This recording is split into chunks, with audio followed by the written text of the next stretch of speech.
विनती करी आप मेरी बेटी से विवाह कर लो। भगवान शंकर ने मन में सोचा नारायण रोज लक्ष्मी को देखने के लिए जाते हैं, लक्ष्मी रोज नारायण से मिलने के लिए जाती है और उससे विवाह मैं करूं, अच्छा नहीं लगता। भगवान विष्णु का प्रस्ताव ख्याति देवी के सामने शिवजी ने रख दिया कि आप लक्ष्मी का विवाह नारायण से कर दो। ख्याति देवी मान गई, पर ख्याति देवी को तो मान गई, पर लक्ष्मी की बड़ी बहन जो थी ज्येष्ठा दरिद्रता, वो सबसे ज्यादा प्रेम करती थी भगवान विष्णु से, सबसे ज्यादा। तो भगवान विष्णु से प्रेम करती, तो भगवान विष्णु जब लक्ष्मी जी को देखने घर पहुंचे तो ख्याति को लगा, ज्येष्ठा को लगा कि मुझे देखने आए। ज्येष्ठा तैयार हो गई और संग भगवान विष्णु ने लक्ष्मी जी को पसंद कर लिया। ज्येष्ठा को क्रोध आ गया। इतने में भगवान नारायण ने लक्ष्मी से कहा तुम्हारा और हमारा विवाह पक्का हो गया। लक्ष्मी जी कहती है विवाह तो करूंगी, पर पहला शर्त यह है कि आपको मेरी बड़ी बहन का विवाह पहले करना पड़ेगा, क्योंकि बड़ी घर में बड़ी बहन कुंवारी बैठी और छोटी की शादी हो जाए ये अच्छी बात नहीं है, आप पहले इसकी शादी कर दो। भगवान विष्णु ने कहा ठीक है अभी करता हूं। भगवान विष्णु गए और दुसाह मुनि को बुला कर लेके, दुसाह जी, ए दुसाह जी। दुसाह जी बोले बोलो प्रभु, आप एक काम करोगे, शादी करोगे? भगवान बोले मैं तो तपस्वी, मैं मुनि, मैं संत, मैं साधु, मेरे को विवाह नहीं करना। अरे इतनी सुंदर कन्या है, इतनी सुंदर, लक्ष्मी से भी ज्यादा सुंदर, दरिद्रता थी भी बड़ी सुंदर, लक्ष्मी से भी सुंदर, फिर तो कर लूंगा। दुसा मुनि बोले ठीक है, दोनों की शादी करा दी। अब दुसा मुनि और ज्येष्ठा देवी की शादी कराई। दरिद्रता की, दरिद्रता को लेकर जैसे दुसा मुनि अपने आश्रम में चले, आश्रम में अंदर जाने लगे तो वहां तो यज्ञ चल रहा था। ओम ब्रह्मवे स्वाहा, ओम विष्णवे स्वाहा, ओम वायवे स्वाहा, ओम प्रजापते स्वाहा। अब वहां यज्ञ चल रहा, और जैसे ही यज्ञ चल रहा, यज्ञ को आवाज सुनकर दरिद्रता अंदर नहीं गई, वापिस बाहर आई और बाहर आकर तुरंत एक पीपल के पेड़ के नीचे जाकर दरिद्रता बैठ गई, पीपल के पेड़ के नीचे बैठी। इसलिए हिंदू धर्म में पीपल का पेड़ घर में नहीं लगाया जाता, दरिद्रता उसके नीचे बैठ गई। अब दरिद्रता पीपल के नीचे जब जाकर बैठी, जैसे विराजमान हुई बैठी, तो शाह जी ने कहा दरिद्रता चलो, ज्येष्ठा चलो। ज्येष्ठा कहती नहीं नहीं नहीं, पहले यज्ञ बंद करवाओ। दरिद्रता वहां जाती है जहां यज्ञ नहीं होता, पूजन नहीं होती, पाठ नहीं होता, मंत्र जाप नहीं होता, दान पुण्य नहीं होता, भगवान को दिया बत्ती नहीं लगा जाती, वहां दरिद्रता जाती है। पहले ये बंद करवा। दुसा मुनि बड़े परेशान हो गए, क्या करें।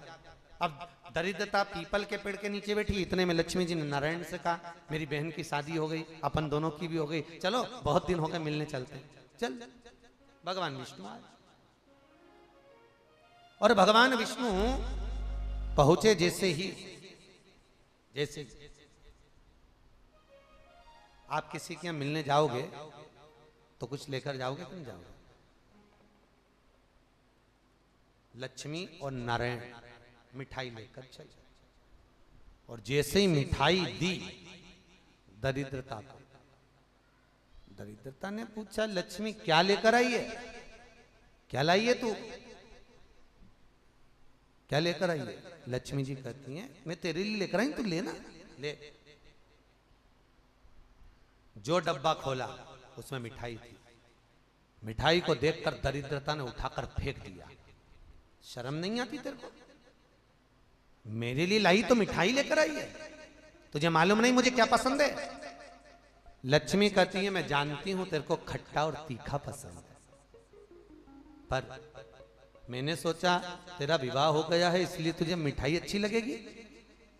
ए लक्ष्मी, तुम मूर्ख हो जैसी बात करी है, मुझे जो पसंद है वो लेकर आना था, क्यों लेकर आई तू ये? मुझे नहीं खाना, फेंक दिया डब्बे को। आज भी हिंदू धर्म की रीति है, घर के दरवाजे पर नींबू मिर्ची बांधा जाता है, दुकान के बाहर नींबू मिर्ची बांधा जाता है।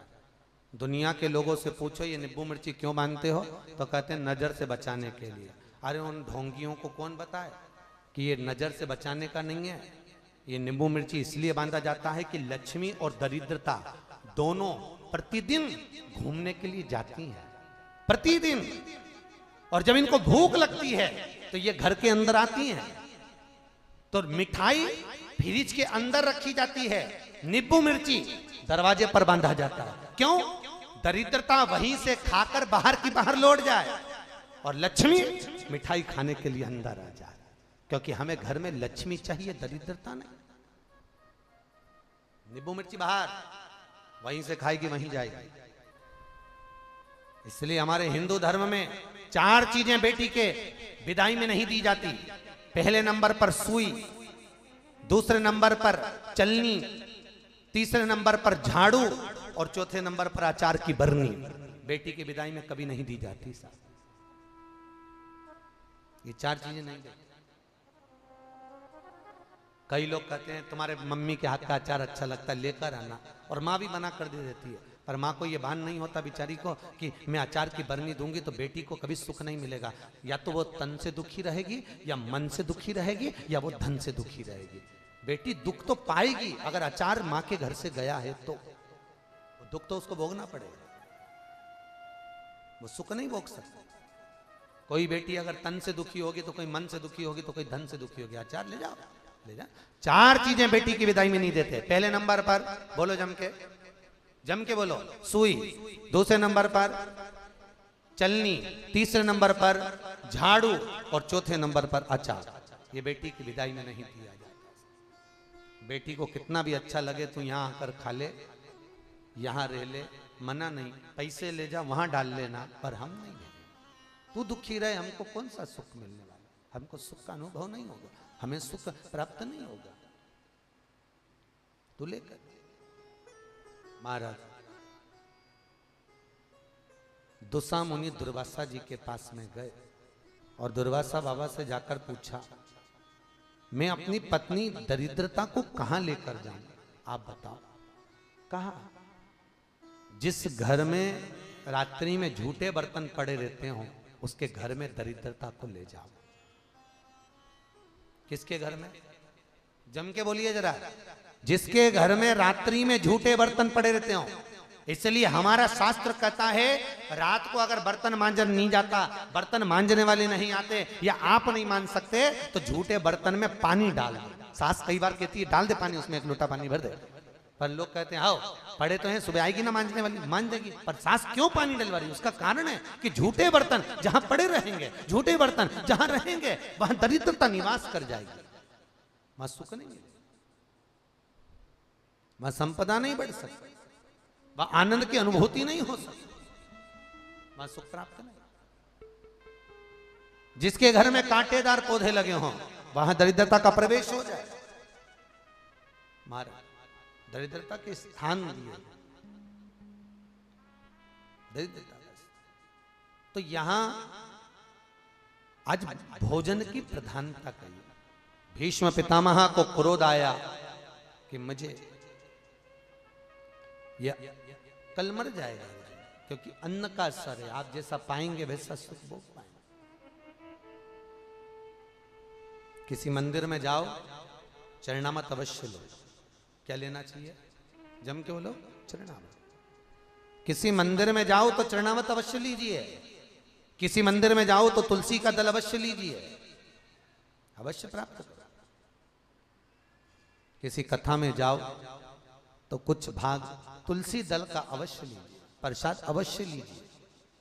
हमारे यहाँ तो सत्यनारायण की कथा में प्रसाद की इतनी महत्वता कही कि प्रसाद छोड़कर भी नहीं जाना, प्रसाद लेकर जाओ। क्यों? क्योंकि प्रसाद जब हम लेते हैं, प्रसाद जब हम ग्रहण करते हैं तो हमारा मन अंदर से शुद्ध भाव को प्रकट करता है।